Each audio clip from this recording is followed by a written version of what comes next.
تو ایسا دنیا میں بہت ہوتا ہے کہ اچھے جذبات کے ساتھ کچھ کام شروع ہوتے ہیں. مارکسزم کی جو تحریک ہے اور جو بے پناہ قربانیاں لوگوں نے دی ہیں اس میں ہمیں اچھے جذبات نظر آتے ہیں،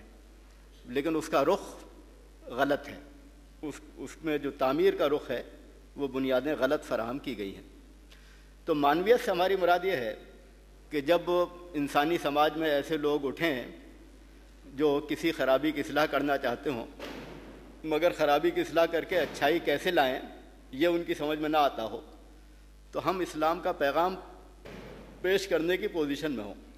تاکہ ان کی توجہات کو اپنی طرف راغب کر سکیں. جس ایک بھلائی تک وہ پہنچ گئے ہیں اس سے آگے بڑھا کر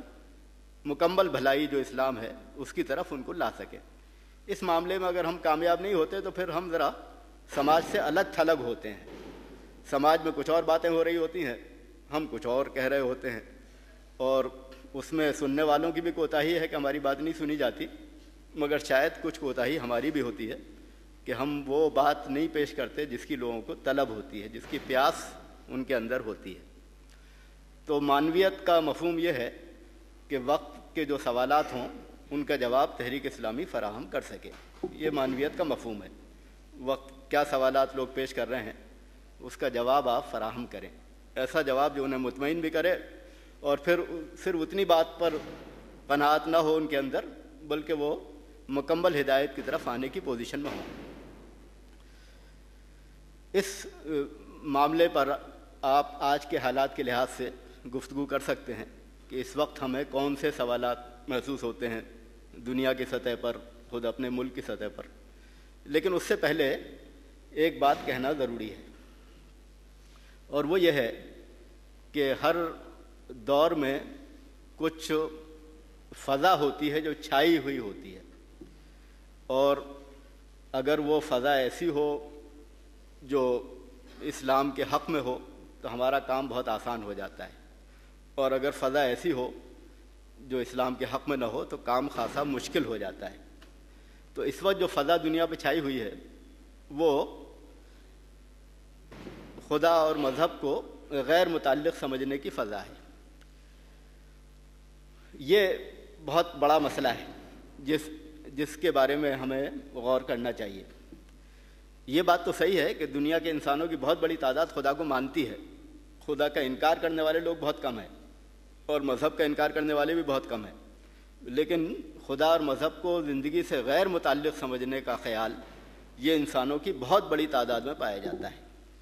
کہ خدا کی بھی بڑی اہمیت ہے، مذہب کی بھی بڑی اہمیت ہے،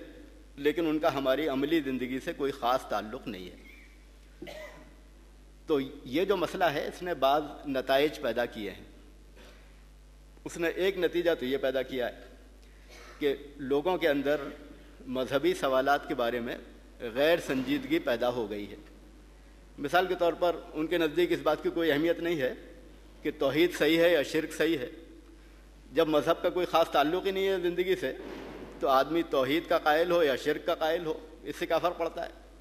وہ خدا کو خدا کہے یا اس کے کچھ اور نام رکھ لے، بہت سارے دیوتا بنا لے، ایک خدا کی عبادت کرے یا بتوں کی پرستش کرے، اس سے کیا فرق پڑتا ہے؟ چنانچہ آج کل یہ بات محفل کے آداب کے خلاف سمجھی جاتی ہے کہ آدمی مذہبی مسائل پر گفتگو کرے. یہ گویا کسی شخص کی نجی زندگی میں دخل اندازی اس کو سمجھا جاتا ہے کہ آپ یہ مسائل چھیڑیں کہ تمہارا عقیدہ کیا ہے، خدا کے بارے میں تمہارا کیا خیال ہے، عبادت کس کی کرنی چاہیے. تو یہ بات آؤٹ آف فیشن ہے، آداب کے خلاف ہے. یہ نتیجہ ہے اس فضا کا، یعنی یہ عجیب و غریب نتیجہ ہے جو نکلا ہے، لیکن یہ نتیجہ اسی فضا کا ہے جس نے مذہب کو غیر متعلق بنایا ہے کہ اس نے توحید اور شرک کے فرق کو بھی غیر متعلق کر دیا ہے. اس کا دوسرا نتیجہ وہ ہے جو خود دعوت اسلامی کے علمبرداروں پر جس نے اثر ڈالا ہے. وہ یہ ہے کہ جب ہم زندگی کے مسائل پر گفتگو کرتے ہیں تو ہم کوشش یہ کرتے ہیں کہ اجتماعی مسائل کا حل پیش کریں اور وہ حل ایسا ہو جس سے ہمیں مسائل حل ہوتے نظر آئیں، اور جو بنیادی سوالات ہیں ان پر گفتگو ہماری نہ ہو یا بہت کم ہو. یعنی بنیادی سوالات جو خدا سے متعلق ہیں، توحید سے متعلق ہیں، دین سے متعلق ہیں، بلکہ ساری گفتگو ظاہری معاملات پر ہو، اور ایسا اس لیے کرنا پڑتا ہے یا ایسا اس لیے کرنے کی طرف ہم مائل ہوتے ہیں کہ ہم سمجھتے ہیں کہ ہمارا مخاطب اسی زبان کا عادی ہے، وہ مذہبی اصطلاحات سے واقف نہیں ہے، ان کو غیر متعلق بھی سمجھتا ہے، تو اس سے جو کچھ بات ہمیں کرنی ہے وہ اسی حد تک کرنی ہے جس حد تک دنیا کے مسائل کا تقاضا ہے۔ تو یہ تو ضروری ہے کہ تحریک اسلامی کی معنویت ہو، یعنی ہم آج کے سوالات کا جواب دیں، لیکن انسان کے اندر جو بہت بڑی خرابی پیدا ہو چکی ہے اس خرابی کی اصلاح بھی ضروری ہے ساتھ ساتھ، یعنی جواب دیں مگر اپنی زبان میں دیں۔ مسئلہ تو موجود ہے جس کا لوگ اظہار کرتے ہیں، مگر مسئلے کو صحیح شکل میں پیش کرنے سے قاصر ہیں، ان کے ذہن کی بھی اصلاح کرنی ہے۔ ایسا نہیں ہے کہ مسئلہ انہوں نے صحیح شکل میں پیش کیا ہو، بلکہ آپ کو انہیں بتانا ہوگا کہ جس کو تم مسئلہ سمجھتے ہو وہ نہیں ہے بلکہ کچھ اور ہے موجود تو ہے، ایسا نہیں ہے غیر حقیقی ہے ان کی پریشانی، لیکن وہ نہیں ہے جو وہ سمجھتے ہیں بلکہ کچھ اور ہے جس کا تعلق خدا سے ہے، آخرت سے ہے، اور پھر اس کے بعد آپ اس کا حل پیش کریں۔ اگر یہ فضا بدل جائے، جب خدا کی مصلحت کا تقاضا ہوگا تب بدلے گی کہ دنیا کی فضا دوبارہ مذہبی اصطلاحات سے دوبارہ متعارف ہو جائے، دنیا اسی انداز میں سوچنے لگے، تب آپ کا کام شاید آسان ہوگا، لیکن اس وقت آپ کو انسانی ذہن کو اس طرف لانا ہے کہ انسانی زندگی میں خدا اور مذہب بنیادی حیثیت رکھتے ہیں۔ تو یہ کام بھی ان وقتی سوالات کا جواب دینے کے ساتھ ساتھ ہمیں کرنا ہوگا، اور جب اس طرح آپ بات کریں گے تو وہ صحیح معنوں میں تحریک اسلامی کی معنویت ہوگی، ورنہ ہم معنویت کی تلاش میں انحراف کی طرف جا سکتے ہیں۔ تو بنیادوں پر قائم رہتے ہوئے سوالات کا جواب تلاش کرنا ہے۔ اب آپ موجودہ دور کی بعض الجھنوں کا ذکر کر سکتے ہیں اس معاملے میں۔ ایک جو بڑا مسئلہ ہے وہ ہے اطمینان قلب کا مسئلہ، اور دل کے اطمینان کی تلاش میں لوگ طرح طرح کے سادھوؤں اور متوں اور اس طرح کی چیزوں کی طرف راغب ہیں۔ ہندوستان کی تو خیر فضائی مذہبی ہے، تو لوگ سادھوؤں کے اور تانتروں کے اور اس طرح کے لوگوں کے جال میں گرفتار ہیں، لیکن یورپ اور امریکہ تک میں ایسے مذاہب مقبول ہو رہے ہیں اور ایسی مذہبی تحریکیں مقبول ہو رہی ہیں جو اطمینان قلب کا، دل کے اطمینان کا وعدہ کرتی ہیں۔ کچھ خاص طریقے ہیں، کچھ خاص دھیان ہیں، کچھ خاص مراقبے ہیں جن کے ذریعے سے دل کا اطمینان حاصل ہوگا، یہ وعدہ کیا جاتا ہے، یہ لوگوں کو بتایا جاتا ہے، اور اس کے ذریعے سے ان کو کچھ خاص مذاہب کی طرف یا خاص متوں کی طرف راغب کیا جاتا ہے۔ یہ جو تلاش ہے انسان کی، یہ فطری تلاش ہے، اطمینان قلب کی تلاش وہ کرتا ہے، یہ اس کی فطری طلب ہے، اس کی ضرورت ہے، وہ چاہتا ہے کہ وہ ایک مطمئن زندگی گزارے جس میں باہر کی ضروریات بھی شامل ہے، مگر سب سے پہلے اسے دل کا اطمینان درکار ہے۔ اسلام نے اس موضوع پر گفتگو کی ہے، اس نے بتایا ہے کہ اطمینان جو نصیب ہوتا ہے وہ اللہ پر ایمان اور اس کے ذکر کے ذریعے سے نصیب ہوتا ہے، مگر اس کے ساتھ ساتھ اسلام اس موضوع کے وہ سارے گوشے سامنے لاتا ہے جو ان لوگوں کے سامنے نہیں ہے جو اس موضوع پر گفتگو کرتے ہیں۔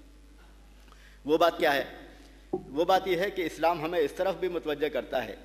کہ انسان کے دل کو جو بے اطمینانی لاحق ہوتی ہے اس کی وجہ کیا ہے۔ تو بے اطمینانی لاحق ہونے کی کچھ وجوہات ہیں۔ ایک وجہ تو یہ ہے کہ انسان اس دنیا کی حقیقت کو نہیں سمجھتا، وہ یہ نہیں جانتا کہ یہ دنیا آزمائش ہے، یہاں یہ ممکن نہیں ہے کہ سارے اچھے حالات ہی پیش آئیں، بلکہ اس کو سخت حالات بھی پیش آئیں گے، اس کو آزمائشیں بھی پیش آئیں گی۔ تو وہ جب اس بات کو نہیں جانتا تو پریشانیوں اور آزمائشوں سے گھبراتا ہے، فطری گھبراہٹ سے زیادہ، فطری طور پر تو گھبراہٹ کچھ نہ کچھ ہوتی ہے، لیکن اس گھبراہٹ سے زیادہ گھبراتا ہے۔ تو ایک وجہ تو وہ ہے جس کی طرف اسلام متوجہ کرتا ہے۔ دوسری وجہ یہ ہے کہ اس انسان کی بے اطمینانی اس لیے بھی ہوتی ہے کہ وہ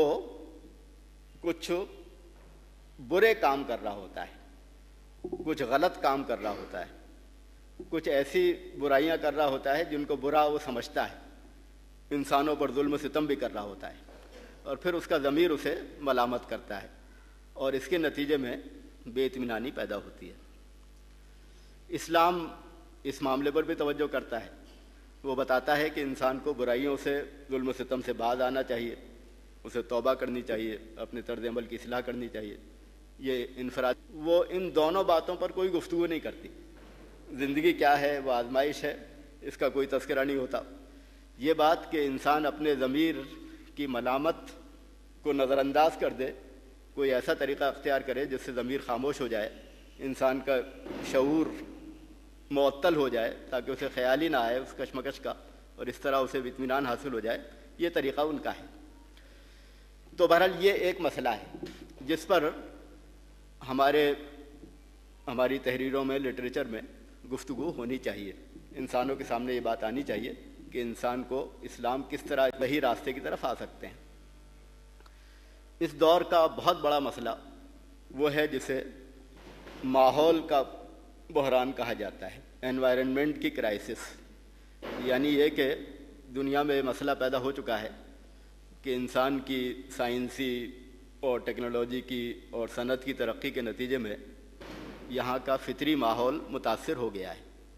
اور اس میں ہر نوعیت کی آلودگی پھیل چکی ہے۔ یہ مسئلہ محض ظاہری قسم کا مسئلہ نہیں ہے، یعنی ایسا نہیں ہے کہ آپ کچھ حساب کتاب لگا کر آپ اس مسئلے کو حل کر سکیں۔ کچھ قابو تو تھوڑا سا پا سکتے ہیں، لیکن مسئلے کی جو اصل جڑ ہے وہ یہ ہے کہ یہاں جو کچھ موجود ہے، جو کچھ ذرائع وسائل موجود ہیں، پانی ہے، ہوا ہے، دوسری زندگی کی دوسری شکلیں ہیں، پودے ہیں، جانور ہیں، ان کی حیثیت کیا ہے انسان کے مقابلے میں، اور انسان کے لیے حدود عمل کیا ہیں، یہ اصل سوال ہے۔ اور اس سوال کے بارے میں جب تک انسان صحیح جواب تک نہیں پہنچتا تب تک وہ اس مسئلے کو حل نہیں کر سکتا۔ دنیا میں اس کے 3 جوابات دیے گئے ہیں۔ ایک جواب تو ان لوگوں کا ہے جو رہبانیت کی طرف مائل ہیں، ان کا خیال یہ ہے کہ دنیا کے ذرائع سے انسان کو فائدہ نہیں اٹھانا چاہیے، یا کم سے کم اٹھانا چاہیے۔ بہرحال یہ جواب جو ہے یہ خارج از بحث ہے، اس لیے کہ رہبانیت کی طرف انسانوں کا کوئی رجحان نہیں رہا عام طور پر۔ تو دوسرا جواب یہ دیا گیا ہے کہ انسان فطرت کا مالک ہے، اور جو کچھ بھی ہے یہاں پر، جو کچھ بھی ذرائع وسائل ہیں، زمین کے اندر خزانے ہیں، اور ہوا ہے، اور فطرت ہے، یہ سب انسان کے تحت ہے، اور انسان اس کا مالک ہے، جو چاہے وہ کرے۔ آپ نے جنگ میں جیتا ہے بزور بازو، تو پھر آپ کو اختیار ہے کہ جس طرح چاہیں استعمال کریں، اس میں کسی قسم کی حدود کا سوال پیدا نہیں ہوتا۔ اسلام جو جواب دیتا ہے وہ جواب وہ ہے جس کی انسانیت کو ضرورت ہے۔ اسلام یہ بتاتا ہے کہ انسان یہاں پر اللہ کا خلیفہ ہے، جس کے معنی یہ ہے کہ اسے چیزوں پر اختیار دیا گیا ہے، لیکن چیزوں کا مالک نہیں بنایا گیا ہے، اس کو امین بنایا گیا ہے۔ اختیار دیا گیا ہے مگر لامحدود نہیں ہے، حدود کا پابند ہے، دائمی نہیں ہے بلکہ کچھ وقت کے لیے ہے، اور اختیار ہر پہلو سے نہیں ہے بلکہ اس حد تک ہے جس حد تک اللہ کے قوانین نے اجازت دی ہے۔ تو یہ وہ بات ہے جو اسلام بتاتا ہے۔ اور آج کے دور کے بعض لوگوں نے جو مادیت کے خلاف رد عمل جن کے اندر پیدا ہوا ہے، انہوں نے اس مسئلے کا حل شرک میں تلاش کیا ہے۔ یہ عجیب و غریب بات ہے۔ وہ لوگ یہ کہتے ہیں کہ یہ مغربی انسان کی جو بے اعتدالی ہے کہ اس نے بحران پیدا کر دیا ہے بے تحاشا استعمال سے چیزوں کے، تو اس کا حل یہ ہے کہ ہم فطرت کو مقدس سمجھیں۔ یعنی جو کچھ یہاں ہے، دریا ہیں، پہاڑ ہیں، سمندر ہیں، وہ سب لائق عبادت ہیں، ان میں تقدس پایا جاتا ہے، چنانچہ ان کا استعمال ہونے کے بجائے ان کے سلسلے وہ واقعی قابل عمل ہوں گی۔ کیسے آلودگی پر قابو پایا جائے، کیسے دوبارہ توازن بحال کیا جائے، اپنی دعوت میں اس پہلو کو بھی آج کے انسان کے سامنے رکھیں۔ ایک بہت بڑا جو سوال انسانوں کے سامنے ہے وہ یہ ہے کہ بعض ذرائع ایسے ہیں جن کے اندر فائدہ بھی ہے، نقصان بھی ہے، اور اس میں چونکہ بحران پیدا ہو چکا ہے، بہرحال لوگوں کو ضرورت ہے کہ وہ نئے ذرائع تلاش کریں جن کے ذریعے سے کام چل سکے، توانائی کے ذرائع تلاش کریں، انرجی کے ذرائع تلاش کریں۔ تو اس میں لوگوں نے نیوکلیئر انرجی کو بھی تلاش کیا ہے، اور خود ہمارے ملک میں اس معاملے میں خاصی تیز و تند بحثیں ہو رہی ہیں۔ بحثیں تو اس معاملے پر ہیں کہ جو کچھ نیوکلیئر انرجی کا استعمال پیش نظر ہے یہاں، اس میں جو خطرات ہیں ان خطرات کو روکنے کا اہتمام نہیں کیا گیا ہے، اور امریکہ کے دباؤ میں ایسا کیا جا رہا ہے۔ مگر یہ تو مسئلے کا صرف ایک رخ ہے کہ آپ نے ان خطرات کے جو خطرات موجود ہیں ان کے روکنے کا، ان سے بچاؤ کا کوئی قابل اعتماد انتظام نہیں کیا ہے۔ لیکن اصل مسئلہ یہ ہے کہ نیوکلیئر انرجی کے استعمال میں چاہے آپ کتنے ہی احتیاطی انتظامات کر لیں، اس میں نقصان کے وہ پہلو موجود ہیں جن کا ازالہ کسی طرح ممکن نہیں ہے۔ آلودگی کی اور جتنی شکلیں ہیں ان کے بارے میں کچھ نہ کچھ آپ بتا سکتے ہیں، کچھ نہ کچھ تجویز کر سکتے ہیں کہ اس طریقے سے اس آلودگی کے اثرات کو ختم کیا جا سکتا ہے، لیکن نیوکلیئر انرجی کے ساتھ ایسا نہیں ہے، اور انسان کے اب تک کے علم کے مطابق کوئی ذریعہ ایسا نہیں ہے جو اس کے مضر اثرات کو ختم کر سکتا ہو یا کم کر سکتا ہو۔ حادثات سے بچانے کی باتیں تو موجود ہیں، لیکن حادثات سے الگ اس کے عام طریقے سے جو استعمال ہوتی ہے تو اس کے جو مضر اثرات پڑتے ہیں انسانوں پر، ماحول پر، ان اثرات کو دور کرنے کا، ان اثرات سے بچنے کا کوئی طریقہ نہیں پایا جاتا۔ اسلام یہ بات کہتا ہے کہ ایسی چیزیں ہو سکتی ہیں جن میں فائدہ بھی ہو، نقصان بھی ہو۔ لوگ جو ہیں وہ جوئے اور شراب کے بارے میں پوچھتے ہیں تو بتاؤ ان کو کہ اس میں انسانوں کے لیے فائدہ بھی ہے مگر ان کا نقصان فائدے سے زیادہ ہے۔ تو اسلام یہ اصول بتاتا ہے کہ زندگی میں ایسے مراحل بھی آ سکتے ہیں جب کسی چیز میں فائدے اور نقصان دونوں پہلو موجود ہوں، لیکن نقصان زیادہ ہو، تو اس صورت میں اس چیز کو چھوڑا جانا چاہیے۔ تو یہ اصولی ہدایت اس معاملے پر بھی اس کا انطباق ہوتا ہے۔ تو اس بحث میں حصہ لینے کی ضرورت ہے اور ان پہلوؤں کی طرف توجہ دلانے کی ضرورت ہے جن پر لوگ توجہ نہیں کر رہے ہیں۔ یہ جو کچھ ہے دنیا میں، یہ انسانوں کے لیے چیلنج ہے اس لحاظ سے کہ وہ اپنے مسائل کیسے حل کرتے ہیں، اور ہر دور میں انسانوں نے مل جل کر اس سلسلے میں کوششیں کی ہیں، لیکن اسلام اس بات کا قائل نہیں ہے کہ کوششیں بغیر کسی اخلاقی حد بندی کے کی جائیں، بلکہ ہم جس طرح اپنے انفرادی مسائل میں پابند ہیں اس بات کے کہ تدبیر جائز اختیار کریں، اسی طرح اجتماعی مسائل میں بھی اس بات کے پابند ہیں کہ ایسی تدبیریں اختیار کریں جو انسان کو نقصان یا خسارے کی طرف نہ لے جائیں۔ ایک بہت بڑا سوال جو انسانوں کے سامنے پیدا ہو گیا ہے وہ یہ ہے کہ اب نئی تحقیقات نے جینیٹک تبدیلی کا راستہ بھی کھول دیا ہے، یعنی جو زندگی کی شکلیں ہیں، انسان ہے، جانور ہیں، اور دوسری شکلیں ہیں پودوں کی شکل میں ہیں، تو ان کی جو زندگی کی جو بنیاد ہے وہ جینس میں ہے، جو جین ہے جو رخ متعین کرتی ہیں کسی زندہ جسم کی ساخت کا یا اس کی آئندہ کیا رخ وہ اختیار کرے گا۔ اور اب ایسی معلومات انسان کے پاس موجود ہیں جن سے وہ جینس کی سطح پر تبدیلی کر سکتا ہے، اور اس میں یہ سوال پیدا ہو گیا ہے کہ جب ان تحقیقات کا استعمال انسانوں پر کیا جانے لگا ہے تو پھر اس سے انسانوں کی آئندہ نسلوں کو، انسانی شخصیات کو متاثر کیا جا سکتا ہے۔ کیا یہ کام صحیح ہے، درست ہے، یا اس پر پابندی لگنی چاہیے؟ اب تک جو دنیا کا عام رجحان ہے وہ اس کے خلاف ہے، حکومتوں کا بھی، حکومتیں بھی اس کے حق میں نہیں ہیں عام طور پر کہ یہ جو کچھ جینیٹک مینیپولیشن ہے، جینس کی سطح پر دخل اندازی ہے، اس کا استعمال انسانوں کے سلسلے میں بھی کیا جائے۔ عام طور پر حکومتوں کا رجحان اس کے خلاف ہے، لیکن پورے سرمایہ دار طبقے کا اور وہ لوگ جو ٹیکنالوجی کے سلسلے میں جن کے اندر جنون کی کیفیت ہے، ان کا پورا اصرار یہ ہے کہ اس معاملے میں کوئی حد بندی نہیں ہونی چاہیے۔ جس طرح سائنس اور ٹیکنالوجی کسی حد کی پابند نہیں ہے، اسی طرح یہ معاملہ بھی کسی حد کا پابند نہیں ہونا چاہیے۔ اس بات کا تعلق بھی انسان کی حیثیت سے ہے کہ انسان کی حیثیت کیا ہے۔ کیا انسان کی حیثیت وہ ہے جو پودوں اور جانوروں کی ہے، یا انسان کی حیثیت یہ ہے کہ وہ ایک محترم ہستی ہے جو اللہ کا خلیفہ ہے؟ جو عیسائیت کے اثرات دنیا میں موجود ہیں اس سے یہ خیال لوگوں میں پایا جاتا ہے